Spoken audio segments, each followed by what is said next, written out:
7월 6일 목요일입니다. 오늘 아침 신문은 어떤 소식 다뤘는지 짚어보겠습니다. 이현웅 아나운서가 정리해왔습니다. 어서 오십시오. 안녕하십니까? 네.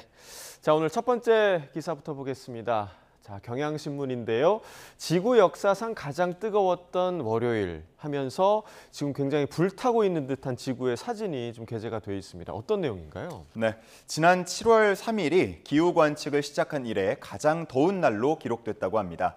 지구 전체 평균 기온이 17.01도였는데 2016년 8월에 기록한 16.92도를 경신한 수치였습니다. 1979년 위성 관측 기록을 시작한 이래 가장 높은 기온이었고요. 또 기온 자체를 기록하기 시작한 19세기 말부터 보더라도 가장 뜨거운 날이었습니다. 네, 그러니까 지구가 인간에게 보내는 일종의 경고처럼 들리기도 하는데 그런데 이 기록이 머지않아 깨질 걸로 전망이 된다고요? 맞습니다. 네. 그 이유는 세계기상기구가 지난 4일 7년 만에 엘니뇨의 시작을 공식적으로 선언했기 때문인데요. 한 기후학자는 이를 보면서 이제 막 엘니뇨가 시작했기 때문에 앞으로 1년 넘는 기간 동안 더 많은 일일, 월간, 연간 최고 기온이 깨질 걸로 보인다라고 예상을 했습니다. 세계기상기구는 엘니뇨 현상이 식량 불안을 가중시킬 뿐 아니라 전염병 부담을 높일 수 있다고 경고하면서 각국 정부가 대비해야 한다는 신호라고 말하고 있었습니다. 네, 이 지구가 보내는 이 경고를 결코 가볍게 받아들여서는 안 될 것 같고 정부도 준비를 해야 하고 또 개개인들도 실천할 수 있는 부분들을 좀 실천을 하면 좋을 것 같습니다. 자, 다음 기사 보겠습니다. 자, 조선일보 기사인데요. 자, 이 사진 얼마 전에도 저희가 좀 본 것 같은데 저희가 그때는 2단 부분을 좀 수거를 해서 분석을 하고 있다라는 이야기를 들었는데 이 3단의 위성체 잔해도 좀 발견이 된 것 같아요. 맞습니다. 네. 최근에 인양한 위성체 잔해는 카메라 등 광학 장비나 부품, 또 광학 카메라가 들어간 경통 등인 걸로 알려지고 있습니다. 주요 부품이라고 볼 수가 있기 때문에 북한 정찰 위성의 개발 수준을 어느 정도 파악해 볼 수가 있었는데요. 한미가 함께 분석해 본 결과 군사적 효용성은 전혀 없는 수준으로 분석됐습니다. 자, 군사적 효용성이 없다. 자, 과연 해상도가 얼마나 될 것인가가 좀 주요 관심사였는데 많이 떨어지는 걸로 지금 분석이 됐나 봐요. 그렇습니다. 네. 정찰이나 첩보 위성으로 사용하기 위해서는 서브미터급 해상도가 필요합니다. 즉 가로와 세로 1m 정도 크기를 한 점으로 나타낼 정도는 되어야 한다는 건데 이번에 파악된 북한 위성체의 해상도는 10에서 20m를 한 점으로 표시할 수 있는 수준으로 전해지고 있습니다. 이 정도면 상업용 위성 성능에도 미치지 못하는 수준으로 볼 수 있겠습니다.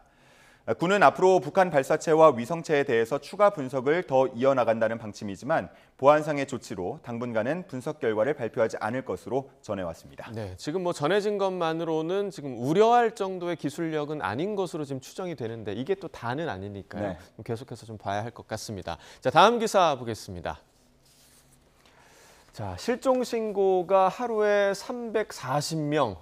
굉장히 좀 많은데 저도 요즘에 좀 문자를 좀 자주 받는 것 같거든요. 요즘 실종되는 분들이 많은가 봐요. 그렇습니다. 네. 작년 한 해 동안 실종 수사 접수 건수는 12만 4천여 건 됐다고 합니다. 이걸 365일로 나눠보면 하루에 340건 정도 되는 건데 성인이 7만 5천 건 정도로 가장 많았고요. 18세 미만 아동이 2만 6천여 건, 치매 환자가 1만 4천여 건, 지적, 자폐성, 정신장애인이 8천여 건 순이었습니다. 네, 자, 이 수치를 보면 생각보다 좀 굉장히 좀 많은 수치인데 이 수치를 좀 다 대응할 여력이 되는 건가요? 네, 지금 화면 아래쪽에 전담 인력에 대한 표가 나와 있는데 전국 258개 경찰서 가운데 163개서에서는 실종 수사 전담팀을 운영하고 있습니다. 하지만 인원으로 치면 831명에 불과하고요.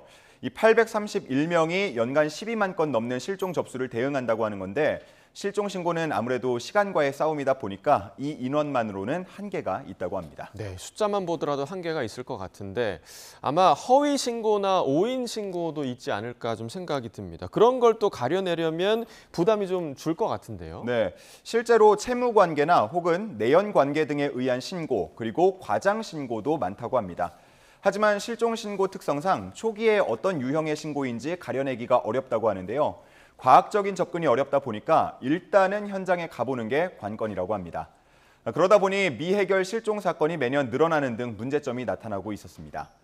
한 전문가는 전문성을 갖춘 실종 전담 수사 인력을 늘리고 지역 기관 등과 공조해서 최대한 빨리 증거를 수집하는 게 중요하다고 강조했습니다. 네, 이게 실종자를 찾는 데 있어서 물론 경찰들의 노력도 중요하겠지만 시민들의 협조도 굉장히 중요하거든요. 저도 사실 문자를 받을 때마다 그냥 좀 넘겼었는데 네. 앞으로는 좀 자세히 살펴봐야 할 것 같습니다. 자, 다음 기사 보겠습니다. 자, 다음 한겨레 기사인데요. 10대 마약 경험자가 수백 명이 늘 때 재활 참여가 17명에 그쳤다. 굉장히 좀 얼마 안 되는 수치인 것 같은데요. 그렇습니다. 네. 최근에 10대 마약 사범이 크게 늘었다는 소식은 아마 다들 들어보셨을 것 같습니다.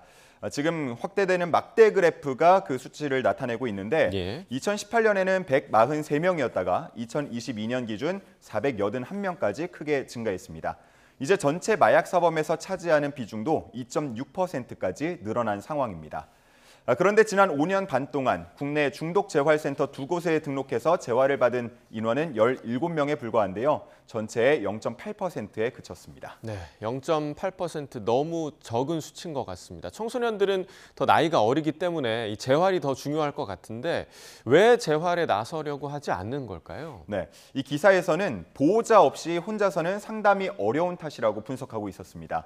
중독재활센터에 청소년이 혼자 방문할 경우에 가족이 함께 동참할 때 효과가 더 좋다면서 보호자와 함께 올 걸 권고한다고 하는데요.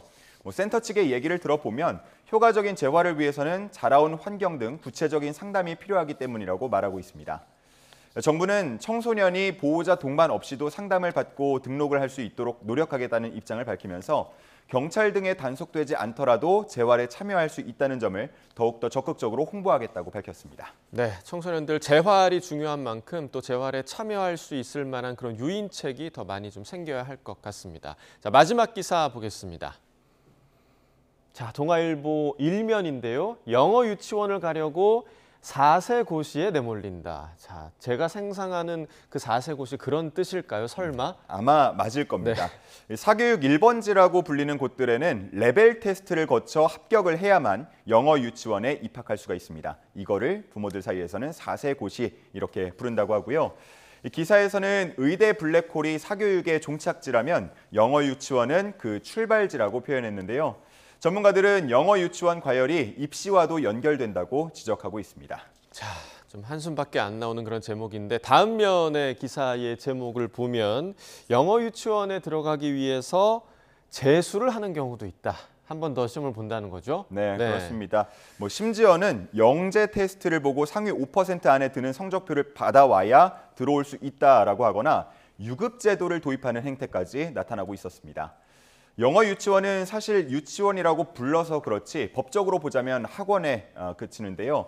그나마도 1990년대 처음 영어 유치원이 나올 때에는 놀이와 학습을 함께하는 경우가 많았는데 지금은 대부분 학습식으로 운영되는 경우가 더 많습니다. 그러다 보니까 신체나 사회성, 정서 등을 길러야 할 시기에 지나치게 학습만 강조하는 게 문제라는 지적까지 나오고 있습니다. 정부는 이러한 문제점들을 파악하고 영어 유치원을 정상화하겠다는 방침을 밝힌 상태입니다. 네, 저도 이제 유치원생의 부모로서 아니란 부모라는 소리를 들을 수 있을지 모르겠지만 정말 4살부터 진짜 이래야 할까라는 생각이 계속 들고요. 네. 아이들이 참 아이답게 자라는 그런 사회가 됐으면 좋겠다라는 생각을 다시 한번 가져봅니다. 굿모닝 브리핑 이현웅 아나운서와 함께했습니다. 고맙습니다. 감사합니다.